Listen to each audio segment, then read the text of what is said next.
स्वागत है दोस्तों आप सभी का इस वीडियो में। इस वीडियो में आपको आरआरबी एनटीपीसी का जो लेटेस्ट पेपर हुआ है 4 फरवरी 2021 को उसका शिफ्ट 3 का मैथ का सॉल्यूशन डिटेल में कराऊंगा। तो वीडियो में लास्ट तक बने रहिएगा क्योंकि इस तरह के क्वेश्चन काफी आपके आने वाले एग्जाम में रिपीट हो सकते हैं। तो अभी तक आपने चैनल को सब्सक्राइब नहीं किया है तो चैनल को सब्सक्राइब कर लीजिए और दोस्तों के साथ भी शेयर कर दीजिए। तो चलिए शुरुआत करता हूँ पहले क्वेश्चन से।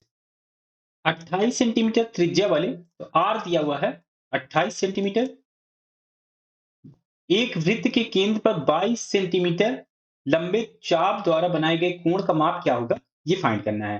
तो चाप दिया हुआ है 22 सेंटीमीटर, आर्क की जो लेंथ दी हुई है वो दी हुई है 22 सेंटीमीटर। 22 सेंटीमीटर। तो एंगल फाइंड करना है, इसमें कोण कोण का माप निकालना है। तो इसका डायरेक्ट फार्मूला होता है, ये हो जाएगा थीटा इक्वल टू आर्क की लंबाई, आर्क की लंबाई और डिवाइड करेंगे 2 पाई आर से। और इसे अगर हम डिग्री में निकालना है तो 360 डिग्री से मल्टीप्लाई। तो अब इसे सॉल्व कर लें। तो आर्क है 22, यहाँ पे 22 और ये रख दें 2 इंटू पाई की वैल्यू 22/7 की आ जाएगा 22/7 और आर 28 दिया हुआ तो 28 रख दें गुणे 360। 7 से ये डिवाइड हो जाएगा, ये हो जाएगा 4, 22 से 22 कैंसिल हो जाएगा और 2 गुणे 4 ये हो जाएगा 8। तो 8 से 360 को डिवाइड कर दें तो 8 चौके 32, 4 यहाँ बचेगा 40 तो 8 पंचे 40। तो इसका आंसर आ जाएगा, जो एंगल बनेगा वो बनेगा 45 डिग्री का। ऑप्शन 2 इसमें करेक्ट हो जाएगा। A square plus b square plus c square plus d square equal to 1 दिया हुआ है।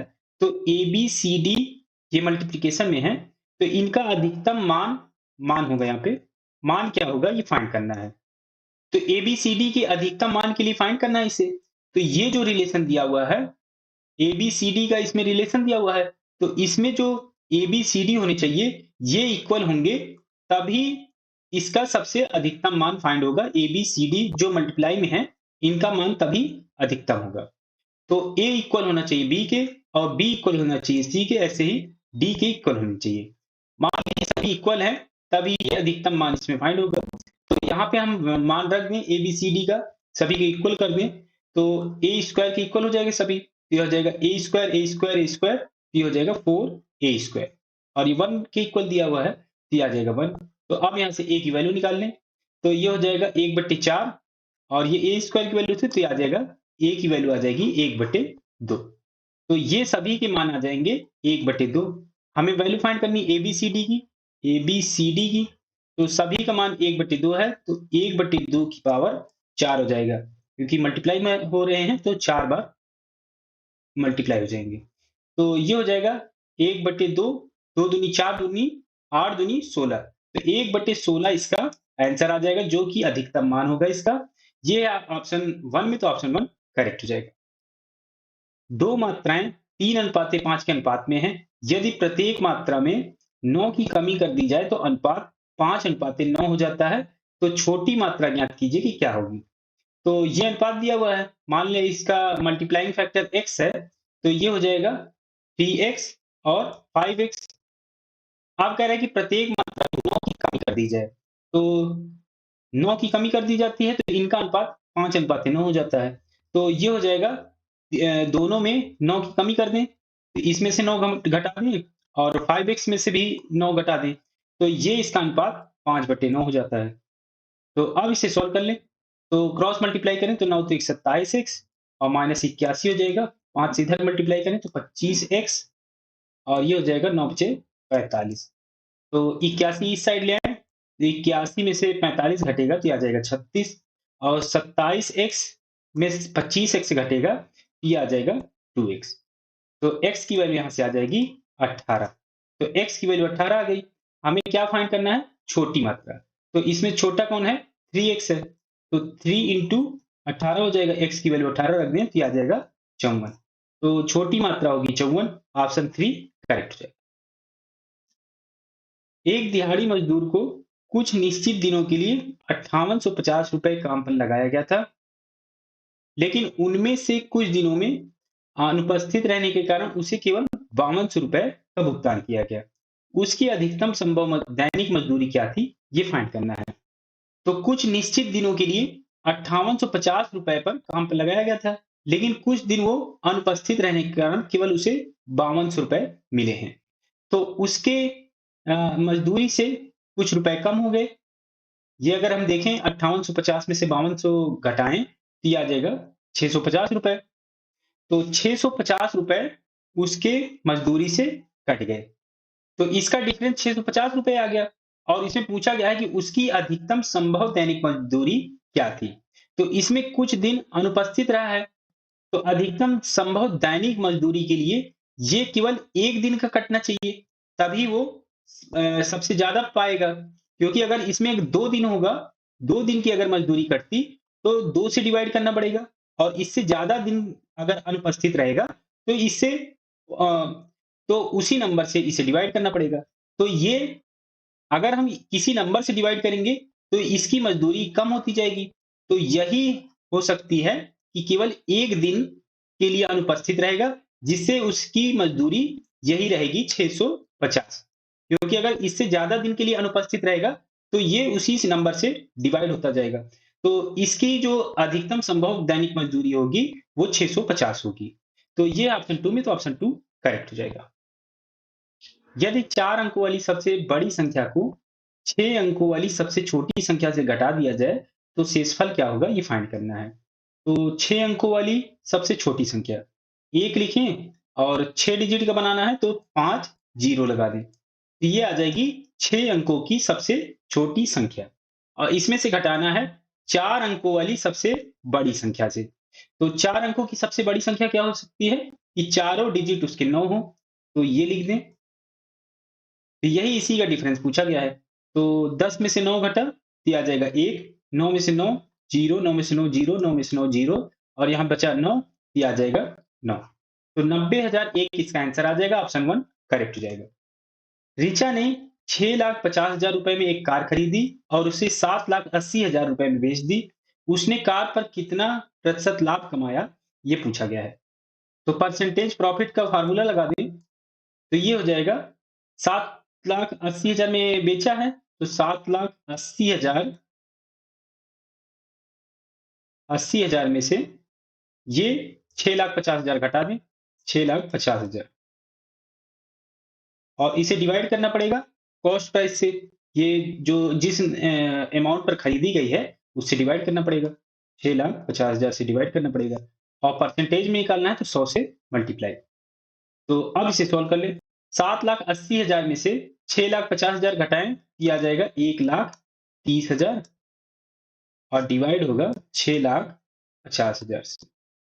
3 जीरो से 3 जीरो, 1 जीरो से 1 जीरो, अब बचा 13 और 65। तो 13 से इसे डिवाइड करें तो आ जाएगा 5, और ये मल्टीप्लाई भी 100 है। तो 5 से ये डिवाइड होगा तो आ जाएगा 20, तो बचा 20, ये हो जाएगा 20%। तो ये ऑप्शन 1 में, तो ऑप्शन 1 करेक्ट हो जाएगा।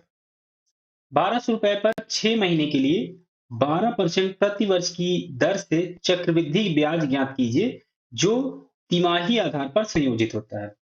तो चक्रवृद्धि ब्याज का फार्मूला होता है टोटल अमाउंट ए और प्रिंसिपल गुणे 1 प्लस आर, आर यहाँ पे इंटरेस्ट रेट है, ब्याज दर, और 100 से डिवाइड, और ये है कैपिटल टी। कैपिटल टी क्या है, समय अंतराल की संख्या।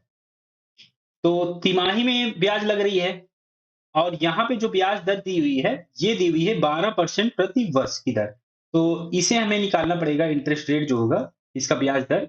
तो उसे तिमाही की ब्याज में, तिमाही की ब्याज की दर,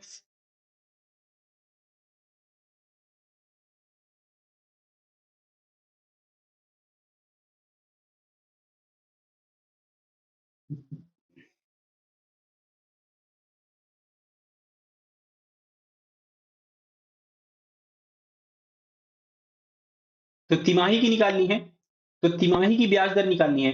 तो इसमें इस 12% में 4 से डिवाइड करना पड़ेगा, क्योंकि ये प्रति वर्ष की दी हुई है। तो 4 से इसे डिवाइड करें तो आ जाएगा 3%। तो आर की वैल्यू यहाँ पे आ गई 3%। अब 6 महीने के लिए निकालना है, 6 महीने के लिए ब्याज निकालना है लेकिन तिमाही आधार पर। तो कैपिटल टी आ जाएगा, 6 महीने के लिए निकालना है और तिमाही से डिवाइड कर देंगे तो वो हमें संख्या फाइंड हो जाएगी जो इसका समय अंतराल होगा। तो 3 महीने 3 से डिवाइड कर दें, क्योंकि तिमाही आधा दिया होता है, 3 से डिवाइड, ये आ जाएगा 2। तो कैपिटल टी की वैल्यू आ जाएगी 2। तो आप यहाँ पे वैल्यू रख दें। तो प्रिंसिपल है यहाँ पे 1200, 1200 जाएगा गुणे 1 प्लस आर, आर है 3, 3/100, और कैपिटल टी 2 है तो ये आ जाएगा 2। तो ये सॉल्व हो जाएगा 1200 और 100 और 3, 103, और इसको आया तो 103 गुणे 103 लिख सकते हैं, और ये बचेगा 100 गुणे 100 से। 2 जीरो से ये 2 जीरो कैंसिल हो जाएगा। अब 103 का मल्टीप्लाई 2 बार करना है, तो इसे मैं वैदिक मैथ से करता हूँ। 103, 100 में कितना ज्यादा है? 3 ज्यादा है। 100 में कितना ज्यादा है? 3 ज्यादा है। तो 3 त्रिक का 9, ये आ जाएगा 9, एक जीरो लग जाएगा, और ये क्रॉस ऐड होगा तो ये हो जाएगा 103 और 3, 106 हो जाएगा। तो इसका मल्टीप्लिकेशन आ जाएगा 103 गुणे 103 का 10609, 12 गुणे 12 पहले था तो ये हो जाएगा 10609, और 100 से डिवाइड। ये वैदिक मैथ अगर आप सीखना चाहते हैं तो मैं डिस्क्रिप्शन बॉक्स में लिंक दे दूंगा, आप वीडियो देख सकते हैं और वैदिक मैथ सीख सकते हैं। 12 से इसमें मल्टीप्लाई कर लें तो 12 नियम 108, तो 8 और ये 0, एक बचेगा यहाँ पे, 12 छंग 72, एक 73, 73 आ गया, 12 एकम 12 तो ये आ जाएगा 12। 100 से डिवाइड करना है, तो 100 से डिवाइड करें तो ये आ जाएगा 1273.08। और इसमें क्या पूछा गया था? ब्याज निकालनी थी, चक्रवृद्धि ब्याज निकालनी है। तो 12 से इसमें से घटा दें, क्योंकि 1200 तो 1200 इसमें से घटा दें तो ये आ जाएगा 73.08 रुपए। यही पूछा गया था। ऑप्शन 3 इसमें करेक्ट हो जाएगा। राकेश 3 साल में 2 बार 330 मिलीलीटर रक्तदान करते हैं, वह 6 वर्षों में कितने लीटर रक्तदान करेगा, ये फाइंड करना है। तो 3 साल में 2 बार किया है 330 मिलीलीटर, तो 6 वर्ष में 4 बार हो जाएगा। 3 साल में 2 बार है तो 6 साल में 4 बार, तो 4 बार 330 ml डोनेट कर रहा है, तो 330 का मल्टीप्लाई कर दे ml का। तो 400, 4×3 12, 1, 4×3 12, 1 13, 1320 ml। तो ये लीटर में दिया हुआ है ऑप्शन में, तो लीटर में बदलने के लिए 1000 से डिवाइड, तो ये लीटर में हो जाएगा। तो अब इसे सॉल्व कर लें। 3 जीरो है यहाँ पे, तो दशमलव लग जाएगा यहाँ पर, 1.32 लीटर। ऑप्शन 1 इसमें करेक्ट हो जाएगा। 12 सेंटीमीटर भुजा वाले एक समबाहु त्रिभुज का क्षेत्रफल ज्ञात कीजिए, क्या होगा? तो क्षेत्रफल फाइंड करना है समबाहु त्रिभुज का, तो इसका डायरेक्ट फार्मूला होता है √3/4 ए स्क्वायर, और ए दिया हुआ है भुजा, भुजा होती है ए, तो भुजा की वैल्यू यहाँ पे रख दें। तो √3/4 गुणे 12 गुणे 12, 4 से इसे डिवाइड करें तो आ जाएगा 3, तो 12 3 36 √3 सेंटीमीटर में था तो ये आ जाएगा सेंटीमीटर स्क्वायर। ऑप्शन 4 इसमें करेक्ट हो जाएगा। एक वर्ग का क्षेत्रफल 289 सेंटीमीटर स्क्वायर है, इसके विकर्ण की लंबाई क्या होगी, ये फाइंड करना है। तो वर्ग का क्षेत्रफल होता है ए स्क्वायर, और ए क्या है इसमें? भुजा, वर्ग की भुजा होती है। तो ए स्क्वायर की वैल्यू यहाँ पे 289 दिया हुआ है, तो इसे इसके इक्वल कर ले। तो ए स्क्वायर 289 है, तो ए की वैल्यू क्या आ जाएगी? 17, और ये सेंटीमीटर में था तो आ जाएगा सेंटीमीटर। तो भुजा आ गई 17 सेंटीमीटर। विकर्ण की लंबाई पूछी गई है, तो विकर्ण होता है, विकर्ण डायगोनल, ये हो जाएगा √2 टाइम्स ए भुजा। तो यहाँ पे भुजा 17 आ गई, तो 17 √2 इसका आंसर आ जाएगा। ये होगा सेंटीमीटर में, क्योंकि यहाँ पे सेंटीमीटर दिया हुआ है।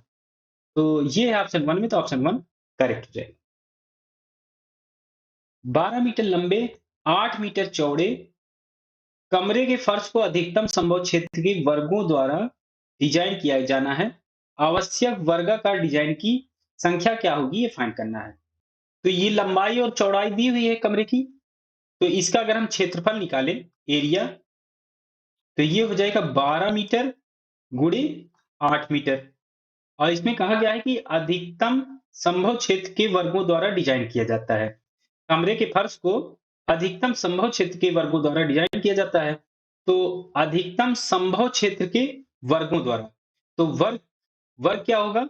जिसकी लंबाई और चौड़ाई सेम होनी चाहिए। तो सेम बनाने के लिए इनका हमें लेना पड़ेगा एचसीएफ। तो 12 और 8 का एचसीएफ लें तो एचसीएफ आ जाएगा 4।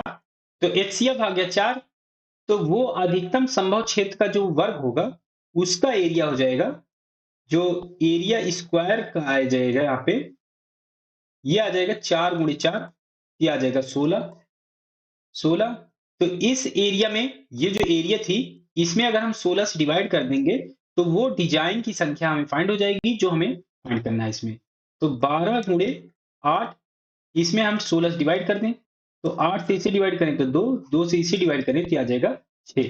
तो नंबर ऑफ डिजाइन यहां से आ जाएगी 6। ऑप्शन 2 इसमें करेक्ट हो जाएगा। एक नियमित पंचभुज के कोण की माप का एक नियमित अष्टभुज के कोण की माप से अनुपात ज्ञात कीजिए कि क्या होगा। बहुभुज में कोण का फार्मूला होता है एंगल, ये होता है 2n-4 into 90 upon n। n क्या है? इसमें भुजा की संख्या। अगर हमें पंचभुज का चाहिए, पंचभुज का, तो इसका एंगल आ जाएगा, मान लीजिए थीटा 1 है तो ये हो जाएगा 2 इंटू 5-4 और इंटू 90 डिग्री अपॉन 5। तो यहां से थीटा 1 की वैल्यू आ जाएगी। तो इसे सॉल्व ना करें क्योंकि हमें ऐसे ही अष्टभुज का भी निकालना है, तो अष्टभुज का निकाल लें।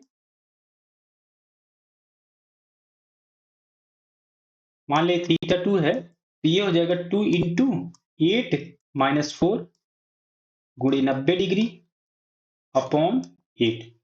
थीटा 1 और थीटा 2 का रेशियो चाहिए तो थीटा 1 अपॉन थीटा 2 कर दें तो ये हो जाएगा 5 दूनी 10, 10 में से 4 घटेगा तो ये आ जाएगा 6, और 90 डिग्री था तो 90 डिग्री अपॉन 5। अब इसे सॉल्व कर लें तो 8 दूनी 16, 16 में से 4 गए तो ये आ जाएगा 12, 12 गुणे 90 बटे 8। तो 90 से 90 कैंसिल हो जाएगा और 6 से इसे डिवाइड करें ये आ जाएगा 2, 2 से ये डिवाइड होगा ये आ जाएगा 4, 4 ऊपर चला जाएगा अंश में और ये दोनों नंबर आपस में मल्टीप्लाई जो जाएंगे बीच वाले नंबर, तो ये हो जाएगा 4/5। तो थीटा 1 अपॉन थीटा 2 की वैल्यू आ जाएगी 4/5 और यही इसका आंसर हो जाएगा 4:5। ये ऑप्शन 2 में, तो ऑप्शन 2 करेक्ट हो जाएगा। एक पहिए का व्यास 88 सेंटीमीटर है, चक्रों की संख्या ज्ञात कीजिए जिसमें यह 8712 मीटर की दूरी तय करेगी। तो पहिए का व्यास यहाँ पे दिया हुआ है 88 सेंटीमीटर, व्यास डायमीटर दिया हुआ है 88 सेंटीमीटर, तो इसका रेडियस आ जाएगा 88/2 आ जाएगा 44 सेंटीमीटर। तो पहिया है तो उसका हम पेरीमीटर निकाल लें, परिमाप पेरीमीटर निकाल लें तो ये हो जाएगा 2πr। तो यहां से हम वैल्यू रख दें तो 2 गुणे 22/7 गुणे आर, आर यहाँ पे 44 है, 44 रख दें यहाँ पे। चक्रों की संख्या ज्ञात कीजिए जिसमें यह 8712 मीटर की दूरी तय करेगी। तो 8712 मीटर तय कर रही है तो चक्कर में एक चक्कर में पेरीमीटर के बराबर की दूरी तय करेगी, तो इससे डिवाइड कर देंगे तो चक्रों की संख्या हमें फाइंड हो जाएगी। तो जो चक्कर की संख्या होगी, नंबर ऑफ रिवोल्यूशन होगा, तो वो आ जाएगा, मान लेते हैं ये n है तो n की वैल्यू यहाँ से फाइंड कर लें। तो 8712 को डिवाइड करना पड़ेगा 2πr, पेरीमीटर से यहाँ पे डिवाइड करना पड़ेगा तो ये हो जाएगा 2 गुणे 22/7 गुणे 44। 4 से इसे डिवाइड करें तो ये हो जाएगा 11 और इसे डिवाइड करें तो 2 चौके 8 और ये है 4 एकम 4, यहाँ बचा 3, 31 हो जाएगा। तो 7 चौके 28, 28 अब यहाँ बचा 3 और ये हो जाएगा 32, तो 8 चौके 32 आ जाएगा 8। 2 से इसे और डिवाइड कर सकते हैं तो ये हो जाएगा 1 और यहाँ बचा 17, तो 0, 8, 8 दूनी 16 और ये आ जाएगा 9। 11 से इसे और डिवाइड कर सकते हैं तो 11, 9 99, 9 अब बचा यहाँ पे 99, तो 11 9 99, तो ये हो जाएगा 99 बटे और ये हो जाएगा 22/7, 22/7 तो 7 ऊपर चला जाएगा, तो ये हो जाएगा 99 गुणे 7 डिवाइडेड बाई 22। तो 11 से इसे डिवाइड कर सकते हैं, तो ये हो जाएगा 9, और 11 से इसे डिवाइड करें तो ये आ जाएगा 2। यहाँ पे कुछ गलती हो रही है। यहाँ पे ये मीटर में दिया हुआ है, इसीलिए ये मीटर में दिया हुआ है, तो इसे सेंटीमीटर में बदलना पड़ेगा, क्योंकि यहाँ पे जो हमने पेरीमीटर निकाला था वो सेंटीमीटर था। दोनों की जो यूनिट होनी चाहिए वो सेम होनी चाहिए, क्योंकि ये सेंटीमीटर में था तो यहाँ भी सेंटीमीटर में बनाना पड़ेगा। तो यहाँ पे 100 से मल्टीप्लाई करना पड़ेगा, तो यहाँ पे 100 से मल्टीप्लाई करना पड़ेगा, तो यहाँ भी 100 से मल्टीप्लाई, और यहाँ भी 100 से मल्टीप्लाई हो जाएगा। तो 2 से ये कटेगा तो ये आ जाएगा 50। अब इसे मल्टीप्लाई कर लें, 9 सत्ते 63, 63 गुणे 50, तो ये हो जाएगा 5 या 15, जीरो ऐसे ही आ जाएगा, 5 और 1, 5 6 पंचे 30 और 1 31, 3150 इसका आंसर आ जाएगा। ऑप्शन 3 करेक्ट हो जाएगा। एक आदमी के प्रतिदिन काम के घंटे 35% बढ़ गए और उसकी प्रति घंटे की मजदूरी 25% कम हो गई। उसकी दैनिक कमाई में कितने प्रतिशत की वृद्धि हुई, ये फाइंड करना है।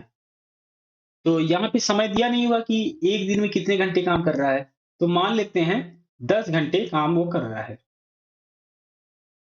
क्योंकि यहाँ पे कुछ नहीं दिया हुआ है, तो मान लेते हैं कि 10 घंटे काम कर रहा है।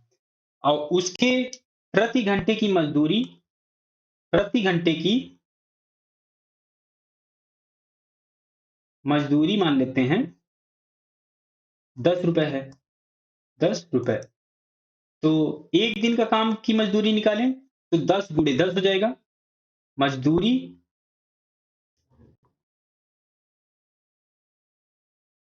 मजदूरी हो जाएगी एक दिन की 100 रुपए, 10 गुणे 10। तो ये मजदूरी आ गई पहले की। अब जो नई मजदूरी आएगी, न्यू, ये फाइंड कर लें। 35% काम के घंटे बढ़ गए, तो पहले 10 घंटे था, तो अब 35% बढ़ा दें तो आ जाएगा 135 डिवाइडेड बाई 100 घंटे हो जाएंगे। और प्रति घंटे मजदूरी, प्रति घंटे मजदूरी 25% कम हो गई, तो 10 में 25% कम कर दें तो 75/100। तो टोटल मजदूरी निकालें दिन भर की, नई जो आ जाएगी, तो ये हो जाएगी, ये इसका मल्टीप्लाई इसके साथ, तो 10 गुणे 135/100 गुणे 10 गुणे 75/100। इसे सॉल्व कर लें, जीरो और जीरो, तो ये दो जीरो कैंसिल हो जाएंगे, ये 25 से कटेगा तो ये आ जाएगा 3 और ये आ जाएगा 4। अब इसे और सॉल्व करें तो 135 गुणे 3, 33 39 और ये हो जाएगा 40 405/4। तो अब इसे सॉल्व करें तो 4 एकम 4 1, और ये हो जाएगा 4 जीरो जीरो, 4 एकम 4, यहाँ बचा 1, 1/4, तो ये आ जाएगा 0.25। तो अब इसमें प्रतिशत वृद्धि निकालें, परसेंटेज इंक्रीज, तो ये हो जाएगा 101.25 में से 100 घटा दें तो ये आ जाएगा 1.25, और पहले 100 रुपए था मजदूरी, तो 100 से डिवाइड, परसेंटेज में निकालना है तो 100 से मल्टीप्लाई, तो 100 से 100 कैंसिल हो जाएगा, तो ये आ जाएगा 1.25% मजदूरी बढ़ जाएगी। तो ये ऑप्शन 3 में, तो ऑप्शन 3 करेक्ट हो जाएगा। एक स्कूटर चालक 50 किलोमीटर प्रति घंटे की गति से यात्रा कर रहा है, वह 2.5 घंटे में कितनी दूरी तय करेगा, ये फाइंड करना है। आसान सा क्वेश्चन है, इसमें दूरी फाइंड करना है, तो दूरी का फार्मूला हो जाएगा डिस्टेंस इक्वल टू स्पीड गुणे टाइम। तो स्पीड है 50 किलोमीटर प्रति घंटे, और समय यहाँ पे 2.5 है, तो 2.5 से मल्टीप्लाई, 50 का मल्टीप्लाई करेंगे ढाई में तो ये आ जाएगा 125 किलोमीटर। ऑप्शन 2 इसमें करेक्ट हो जाएगा। एक कुत्ते ने 280 मीटर की दूरी पर एक बिल्ली को देखा। बिल्ली तुरंत 10 किलोमीटर प्रति घंटे की गति से दौड़ी, और कुत्ता भी उसे पकड़ने के लिए 24 किलोमीटर प्रति घंटे की गति से दौड़ा। कुत्ते को बिल्ली को पकड़ने में कितना समय लगेगा, ये फाइंड करना है। तो कुत्ते ने 280 मीटर की दूरी पर देखा बिल्ली को, और तुरंत ही बिल्ली 10 किलोमीटर की स्पीड से, और कुत्ता 24 किलोमीटर की स्पीड से दौड़ा है। तो कुत्ते को बिल्ली को पकड़ने में कितना समय लगेगा ये फाइंड करना है। तो यहाँ पे अगर हम देखें तो रिलेटिव स्पीड निकाल लें, सापेक्षिक चाल। तो ये 24 किलोमीटर प्रति घंटे से दौड़ा है, ये 10 किलोमीटर प्रति घंटे से। तो 24 में से 10 घटा दें तो इसकी रिलेटिव स्पीड आ जाएगी। ये आ जाएगी 14 किलोमीटर प्रति घंटे। और इसकी जो दूरी है, रिलेटिव डिस्टेंस डिस्टेंस ये दी हुई है 280 मीटर। तो ये हो जाएगा 280 मीटर। तो ये मीटर में है, तो इसे भी हमें मीटर पर सेकंड में बनाना पड़ेगा स्पीड को। तो 14 में 5/18 से मल्टीप्लाई कर दें, ये बन जाएगा मीटर पर सेकंड में। तो अब इसमें समय निकालना है, तो समय हो जाएगा रिलेटिव डिस्टेंस, ये 280 मीटर दिया हुआ है, और रिलेटिव स्पीड से डिवाइड, तो ये है 14 गुणे 5/18। तो अब इसे सॉल्व कर लें, ये सेकंड में आ जाएगा। तो 14 से इसे डिवाइड करें तो ये आ जाएगा 20, और 5 से इसे डिवाइड करें तो ये आ जाएगा 4। तो 18 गुणे 4 ये हो जाएगा 72 सेकंड।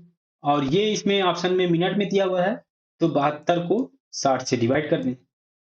तो 12 से इसे डिवाइड करें तो ये आ जाएगा 6, 12 से इसे करें तो ये आ जाएगा 5, 5 से इसे डिवाइड करेंगे तो ये आ जाएगा 1.2 मिनट। ऑप्शन 2 इसमें करेक्ट हो जाएगा। 1 से 12 तक की संख्याओं के वर्गों का योग क्या होगा ये फाइंड करना है। तो 1 से 12 तक की संख्याओं का वर्गों का योग निकालना है। तो 1 square plus 2 square plus 3 square, ऐसे ही कहाँ तक 12 तक का स्क्वायर का योग निकालना है। तो इसका डायरेक्ट फार्मूला होता है, ये होता है n+1 into 2n+1 divided by 6। यहाँ पर n क्या है, ये है नंबर ऑफ टर्म्स। तो यहाँ पर n की वैल्यू रख दें 12, तो ये हो जाएगा 12 गुणे 12 और 1 हो जाएगा 13, और 2n+1 में रखें तो 12 दूनी 24 और 1 25 डिवाइडेड बाई 6। तो 6 से ये कटेगा तो ये आ जाएगा 2, और 25 दूनी 50 और ये 13 था, ये आ जाएगा 13, 13 पचे 65 और एक जीरो लगा था तो ये आ जाएगा 650। ऑप्शन 4 इसमें करेक्ट हो जाएगा। लासापा निकालना है, ये भिन्न के नंबर दिए हुए हैं, इनका एलसीएम फाइंड करना है। तो एलसीएम होता है भिन्न का, फ्रैक्शन का, ये होता है अंश का एलसीएम लेंगे और हर का एचसीएफ लेंगे। तो एलसीएम निकाल लें अंश का, तो एलसीएम में है 1, 7, 5, 4 और 8, इनका एलसीएम निकाल लें। तो 2 से डिवाइड करें, ये आ जाएगा 1, ये 7, ये 5, ये 2, ये हो जाएगा 4। फिर 2 से डिवाइड करें, ये हो जाएगा 1, ये हो जाएगा 7, ये हो जाएगा 5, ये 1 और ये 2। अब इसमें देखें तो एक को छोड़कर, एक और इसको छोड़कर बाकी सभी प्राइम नंबर हैं। तो ये हो जाएगा एलसीएम इसका, ये 2 गुणे 2, 2 गुणे 2, और यहाँ पे जितने प्राइम नंबर हैं ये इसमें मल्टीप्लाई हो जाएंगे। ये हो जाएगा 7 गुणे 5 गुणे 2। तो अब इसे सोल्व कर लें तो 2 दूनी 4, 7 चौके 28, 28 पंचे 140 गुणे 2, तो ये आ जाएगा 280। तो एलसीएम आ गया इसका 280। और एचसीएफ इसमें फाइंड करें तो हर में देखें तो इन सभी नंबर में देखें तो इनमें सबसे छोटी संख्या 3 है। तो इसका एचसीएफ या तो 3 होगा या तो 3 से छोटी नंबर होगा। तो 3 से सभी को डिवाइड कर दें, 3 से 3 हो जाएगा, 6 भी हो जाएगा, 9 भी हो जाएगा, 27 भी हो जाएगा और 15 भी हो जाएगा। तो इसका एचसीएफ हो जाएगा इन सभी हर का 3 हो जाएगा। तो यहाँ पर एचसीएफ में 3 रख दें, तो एलसीएम भिन्न का जो आ जाएगा, ये जो भिन्न नंबर दिए हुए थे ये आ जाएगा 280/3। ऑप्शन 2 इसमें करेक्ट हो जाएगा। दो संख्याओं का एचसीएफ 19 है। एलसीएम के अन्य कारक दिए हुए हैं 11 और 13। दोनों संख्याओं में से बड़ी संख्या क्या होगी ये फाइंड करना है। तो एलसीएम के अन्य कारक दिए हुए हैं, तो इनमें से बड़ी संख्या कौन सी होगी, जो बड़ा कारक होगा, जो इसका बड़ा फैक्टर होगा। 2 फैक्टर हैं इसमें, और इसमें बड़ा फैक्टर जो होगा वही इसका बड़ी संख्या देगी। तो इस बड़े फैक्टर में 13 जो है, 13 में अगर हम एचसीएफ से मल्टीप्लाई कर दें, एचसीएफ से मल्टीप्लाई कर दें तो वो बड़ी संख्या में फाइंड हो जाएगी। तो 13 गुणे 19। तो अब इसे सॉल्व कर लें तो 19 3 57, 5 और 19 एकम 19, 19 और 5 हो जाएगा 24। तो 247 इसका आंसर आ जाएगा, ऑप्शन 3 करेक्ट हो जाएगा।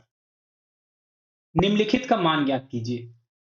cos 15 degree minus sine 75 degree upon cos 15 degree plus sine 75 degree. तो cos को अगर हम साइन के टर्म में बदल लें, cos 15 डिग्री को हम साइन के टर्म में लिखें, तो इसे हम लिख सकते हैं cos 90 माइनस 75 डिग्री। तो ये हो जाएगा cos 90 माइनस थीटा, ये हो जाता है साइन थीटा। थीटा यहाँ पे 75 है तो ये आ जाएगा 75 डिग्री। तो cos 15 डिग्री की जगह हम लिख सकते हैं sin 75 डिग्री, और यहाँ पे पहले sin 75 डिग्री है, ऐसे ही रख दें, अपॉन में cos 15 degree plus sin 75 degree. तो sin 75 डिग्री माइनस 75 डिग्री ये जीरो हो जाएगा, तो जीरो अपॉन कुछ भी तो ये आ जाएगा जीरो। तो ये ऑप्शन 2 में, तो ऑप्शन 2 करेक्ट हो जाएगा। यदि दो संख्याओं का योग 84 है, मान लेते हैं वो दो संख्याएं a और b हैं, तो a प्लस बी 84 हो जाएगा। एक इक्वेशन ये बन गई। और उनका एचसीएफ मासापा और लसापा 3 और 124 दिए हुए हैं, तो दोनों संख्याओं के व्युत्क्रमों का योग क्या होगा ये फाइंड करना है। तो एचसीएफ दिया हुआ है यहाँ पे 3 और एलसीएम दिया हुआ है 124। तो इसमें फाइंड करना है 1/a प्लस 1/b, व्युत्क्रमों का योग निकालना है इसमें। तो अगर हम इसको सॉल्व करें a 1/a प्लस 1/b को, तो इसे हम लिख सकते हैं ab, और ये हो जाएगा a प्लस b। तो a plus B upon A B की वैल्यू चाहिए। a प्लस बी की वैल्यू यहाँ पे निकल आई है, तो हमें ए बी की वैल्यू अगर और मिल जाए तो हम इसे आसानी से निकाल सकते हैं। तो नंबर यहाँ पे ए और बी है, तो नंबर का मल्टीप्लीकेशन ये होता है एचसीएफ, इन्हीं नंबर का एचसीएफ गुणे एलसीएम, ये फार्मूला होता है। तो ए गुणे बी की वैल्यू यहां से हम निकाल सकते हैं। तो एचसीएफ यहाँ पे 3 है और एलसीएम 124 है, तो ये हो जाएगा ए गुणे बी, ये हो जाएगा ये। तो यहाँ पे अब इसकी वैल्यू रख दें, तो ए प्लस बी की जगह हम लिख दें 84, और ए बी हो जाएगा 3 गुणे 124। 3 से इसे डिवाइड करें तो ये आ जाएगा 28, और 4 से इसे डिवाइड कर सकते हैं तो ये आ जाएगा 7, और 4 से इसे डिवाइड करें तो ये आ जाएगा 31। तो 1/a प्लस 1/b हो जाएगा 7/31, और ये है ऑप्शन 4 में, तो ऑप्शन 4 करेक्ट हो जाएगा। एक समद्विबाहु समकोण त्रिभुज का क्षेत्रफल 81 सेंटीमीटर स्क्वायर है, इसके कर्ण की लंबाई ज्ञात कीजिए, ये क्या होगी। तो एक समद्विबाहु समकोण त्रिभुज है, तो एक समकोण और समद्विबाहु त्रिभुज, समद्विबाहु त्रिभुज है, तो ये भुजा और ये भुजा बराबर होगी। ये 90 डिग्री है, ये दोनों भुजाएं बराबर हैं, तो ये एंगल 45 का होगा और ये भी एंगल 45 का होगा।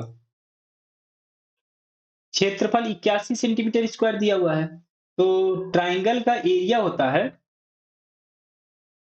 1/2 लंब गुणे आधार। लंब है यहाँ पे, मान लेते हैं ये ए है, तो ये भी ए होगा क्योंकि दोनों भुजा बराबर है, तो ये हो जाएगा लंब, लंब ए है, और आधार भी ए है, ये आ जाएगा ए। और एरिया पहले ही 81 सेंटीमीटर स्क्वायर दिया हुआ है, ये हो जाएगा 81 के इक्वल। तो ए स्क्वायर की यहाँ से वैल्यू आ जाएगी 81 गुणे 2। तो ए की वैल्यू यहाँ से आ जाएगी 81 का स्क्वायर रूट लेंगे तो आ जाएगा 9, और 2 का स्क्वायर रूट लेंगे तो ये आ जाएगा √2।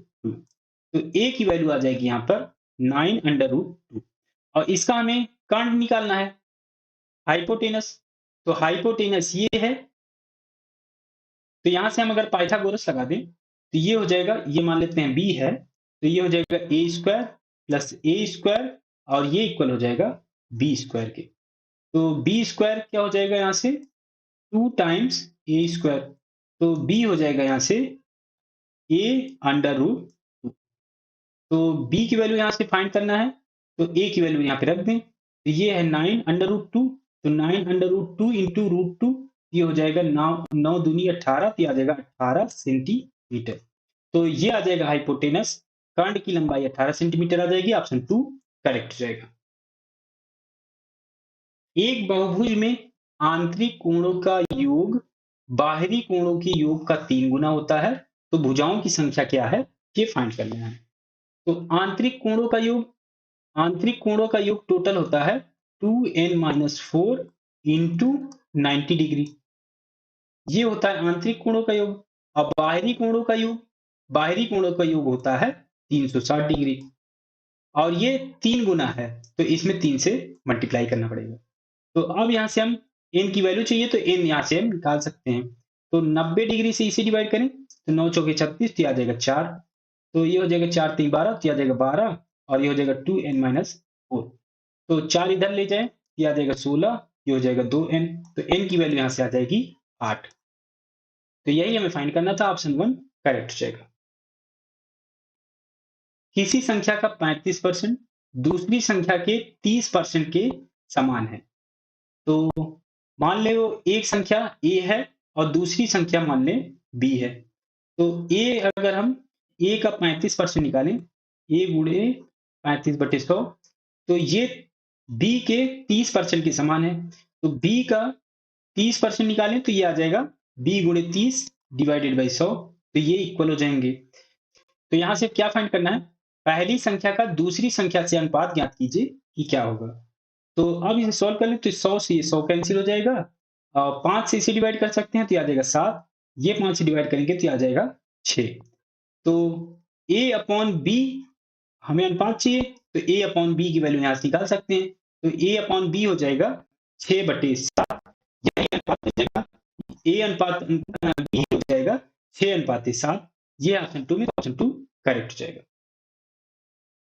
कोण 54 डिग्री रेडियन में किसके बराबर होगा, ये फाइंड करना है। तो ये डिग्री में दिया हुआ है, तो इसे रेडियन में फाइंड करना है।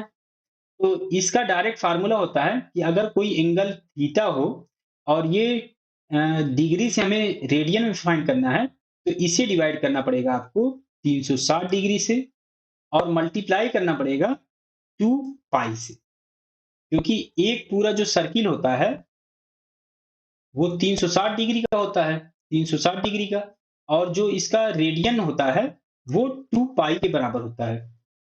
तो इसीलिए 360 डिग्री से डिवाइड किया और 2 पाई से यहाँ पर मल्टीप्लाई कर दिया। तो अब इसे सॉल्व कर लें, तो थीटा यहाँ पे 54 है, 54 डिग्री डिवाइडेड बाई 360 डिग्री और गुणे 2 पाई। तो 9 से डिवाइड कर सकते हैं, तो ये हो जाएगा 9 छके 54, 6, और 9 से इसे डिवाइड करें तो ये आ जाएगा 40। तो 2 से और डिवाइड कर सकते हैं, ये आ जाएगा 3, और 2 से इसे डिवाइड करेंगे तो ये आ जाएगा 20। 2 से इसे डिवाइड कर सकते हैं तो ये आ जाएगा 10, तो ये हो जाएगा 3 गुणे पाई, ये हो जाएगा 3 पाई, और यहाँ पे 10 बचा तो ये आ जाएगा 10। 3 पाई अपॉन 10 इसका आंसर आ जाएगा, ऑप्शन 3 करेक्ट हो जाएगा। दो संख्याओं का योग 80 है, मान लेते हैं वो दो संख्या है a और b। तो a प्लस b की वैल्यू दी हुई है 80, और उनका अंतर 8 है। इनका अंतर मान लेते हैं,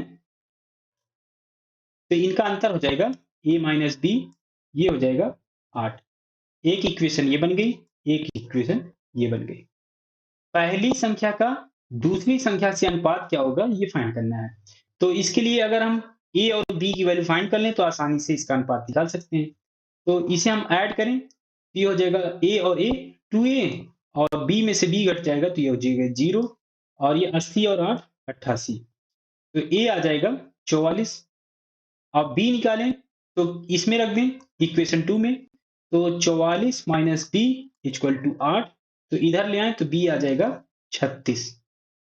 b आ गया 36, इनका अनुपात निकालना है, a अपॉन b निकाल लें, तो ये हो जाएगा 44 डिवाइडेड बाई 36, 4 से इसे डिवाइड कर सकते हैं तो ये आ जाएगा 11, इसे 4 से डिवाइड करें तो ये हो जाएगा 9 चौके 36, ये आ जाएगा 11/9।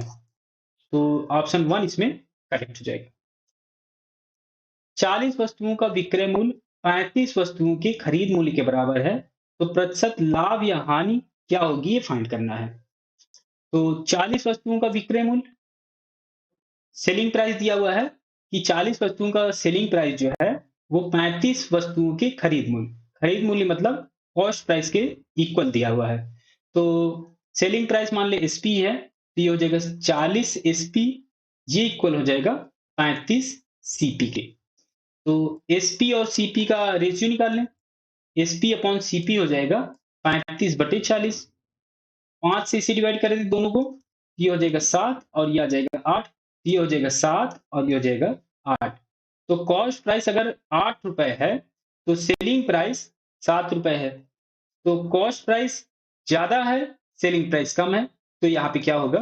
लॉस, हानि होगी यहाँ पे, क्योंकि खरीद तो 8 रुपए है लेकिन उसे बेचा जा रहा है 7 रुपए में, तो घाटा हो रहा है। तो घाटा कितना हो रहा है? तो 8 में से 7 घटाएंगे तो ये आ जाएगा 1। और ये खरीदा कितने में जा रहा है? तो 8 रुपए में, तो 8 से डिवाइड, परसेंटेज में निकालना है तो 100 से मल्टीप्लाई। अब इसे सॉल्व कर लें, तो 8 से डिवाइड करेंगे तो ये आ जाएगा 12.5%। ऑप्शन 1 इसमें करेक्ट हो जाएगा। एक आदमी 11 घंटे में एक यात्रा पूरी करता है। वह यात्रा का पहला भाग 25 किलोमीटर प्रति घंटे की गति से और दूसरा भाग 30 किलोमीटर प्रति घंटे की गति से तय करता है। यात्रा की कुल दूरी ज्ञात कीजिए कि क्या होगी। पहला भाग 25 किलोमीटर की गति से और दूसरा आधा भाग, तो पहला आधा भाग होगा, तो आधा भाग मान लेते हैं। आधा भाग की दूरी जो होगी वो मान लेते हैं, वो है x। x है तो x बटे 25 कर दें तो इसका समय निकल आएगा। और इसमें ये जो 30 किलोमीटर प्रति घंटे की गति से तय कर रहा है आधा भाग, वो जोड़ देंगे तो ये टोटल टाइम के इक्वल हो जाएगा। तो x बटे 30, क्योंकि आधा आधा भाग कवर कर रहा है, तो x बटे 30 इक्वल टू ये हो जाएगा 11। अब इसे सॉल्व कर लें, तो यहाँ पे अगर हम देखें तो ये आ जाएगा 150 इसका एलसीएम, तो ये हो जाएगा 25 छक्के 150, तो ये आ जाएगा 6x। और ये हो जाएगा 30 पंचे 150, तो ये आ जाएगा 5x। तो ये इक्वल होगा 11 की। 6 5 11x डिवाइडेड बाई 150, ये इक्वल हो जाएगा 11 के। तो 11 से 11 का कैंसिल हो जाएगा, तो ये आ जाएगा x इक्वल टू 150। 150 है 150 किलोमीटर। तो टोटल दूरी हमें फाइंड करना है, तो आधी दूरी हमने मानी थी x, तो टोटल दूरी क्या हो जाएगी? 2x। ये हो जाएगा 150 गुणे 2, ये आ जाएगा 300 किलोमीटर। ऑप्शन 1 इसमें करेक्ट हो जाएगा। ये एक नंबर दिया हुआ है बार में, इसे भिन्न के बराबर लिखना है कि क्या होगा। तो इसका डायरेक्ट रूल होता है कि ये पहले नंबर लिखेंगे, जैसे यहाँ पे पूरा नंबर ये है 532, तो 532 यहाँ पे लिख देंगे और इसमें से घटाएंगे। क्या घटाएंगे? जितने नंबर पे बार नहीं है, जैसे अगर यहाँ पे देखें तो 5 पे बार नहीं है, तो इसमें से ये घटा लेंगे और डिवाइड करेंगे किससे? जितने नंबर पे बार हैं उतने तो 9, 2 नंबर पे बार हैं तो 2 9 आ जाएंगे, और जितने नंबर पे बार नहीं है उतने 0। तो एक नंबर पे बार नहीं है तो 1 0। अब इसे सोल्व कर लीजिए, यही इसका आंसर हो जाएगा। 532 में से 5 घटाएंगे तो ये आ जाएगा 527 और ये हो जाएगा 990। यही इसका आंसर आ जाएगा। ऑप्शन 4 इसमें करेक्ट हो जाएगा। दी गई तालिका का अध्ययन करें और निम्नलिखित प्रश्न का उत्तर दें। तालिका एक परीक्षा में 5 विषयों में 5 छात्रों द्वारा प्राप्त अंक देती है। छात्रों द्वारा विज्ञान में प्राप्त औसत अंक ज्ञात कीजिए कि क्या होगा। विज्ञान में प्राप्त औसत अंक हमें फाइंड करना है। तो विज्ञान यहाँ पे दिया हुआ है इस कॉलम में, तो इन सभी को हमें ऐड करना पड़ेगा। तो ऐड करने के लिए क्या करेंगे? सभी के यूनिट डिजिट पहले हम ऐड करें, तो 9 9 0 जी 9 9 2 11 11 0 11 11 5 16 16 का आ गया 6, एक यहाँ पे कैरी। तो एक हम 10th प्लेस में ऐड कर देंगे और जोड़ते जाएंगे। 1 और 6 7, 8 7 15, 15 और 23, 23 8 31, 31 और 7 38, ये आ जाएगा 386। और कितने सब्जेक्ट हैं? 1 2 3 4 5, 5 सब्जेक्ट हैं और अंक निकालना है तो 5 से डिवाइड। तो अब इसे सॉल्व कर लें। 7 पचे 35, यहाँ बचा 36, 36 7 पचे 35 तो आ जाएगा 7। अब बचा 1, तो दशमलव लगाएंगे तो 0, तो 5 दूनी 10, आ जाएगा 77.2%। यही इसका आंसर आ जाएगा। ऑप्शन 4 करेक्ट हो जाएगा। इसी तरह का सेम क्वेश्चन है, इसमें पूछा गया है कि किस छात्र ने कम से कम 2 विषयों में सर्वाधिक अंक प्राप्त किए हैं। तो अगर आप इन सभी को देखें, तो इसमें हमें वो फाइंड करना है कि किस छात्र ने कम से कम 2 विषयों में सर्वाधिक अंक प्राप्त किए हैं। इंग्लिश में देखें, तो सबसे ज़्यादा आलिया ने पाए हैं। मैथ्स में देखें, तो सबसे ज़्यादा 85 यहाँ पे है, जस्टिन ने पाए हुए हैं। साइंस में देखें, तो सबसे ज़्यादा हेतल ने पाए हुए हैं। हिस्ट्री में देखें, तो सबसे ज़्यादा 83 है, कुबेर ने पाए हुए हैं। और जियोग्राफी में देखें, तो सबसे ज़्यादा यहाँ पे है 90 वाला। तो जस्टिन ही है जो 2 सब्जेक्ट में सबसे ज़्यादा नंबर पाया हुआ है। तो इसका आंसर आ जाएगा जस्टिन, ऑप्शन 3 इसमें करेक्ट हो जाएगा। एक क्वेश्चन इसी का और दिया हुआ है, किस छात्र ने कुल मिलाकर दूसरा सबसे अधिक प्रतिशत अंक प्राप्त किया है, ये फाइंड करना है। तो अंक प्रतिशत निकालना है। तो अंक प्रतिशत निकालना है, जिसके नंबर ज्यादा होंगे उसके अंक प्रतिशत ज्यादा होंगे। तो हमें परसेंटेज निकालने की जरूरत नहीं है, केवल हमें इसमें एडिशन करने की जरूरत है कि किसने सबसे ज्यादा अंक पाए, वो दूसरा कौन होगा जो दूसरे नंबर पर होगा सबसे ऊपर। तो इसमें आप सभी को ऐड करिए, ऐड करेंगे तो हमें वो आंसर फाइंड हो जाएगा। तो इसे आप कमेंट करके बताइए कि इसमें आंसर क्या करेक्ट होगा। तो मैंने इसमें आपके सभी तरह क्वेश्चन करा दिए हैं। अगर ये वीडियो आपको अच्छी लगी हो तो लाइक करिए, दोस्तों के साथ शेयर करिए और सब्सक्राइब जरूर कर लीजिए। साथ ही साथ बेल आइकन जरूर दबाइए, जिससे जो भी वीडियो आए आपको नोटिफिकेशन जरूर मिल जाए। तो मिलते हैं नए टॉपिक के साथ। तब तक आप इन क्वेश्चंस की प्रैक्टिस करिए। अगर कोई डाउट है तो आप पूछिएगा, मैं आपको क्लियर करूंगा।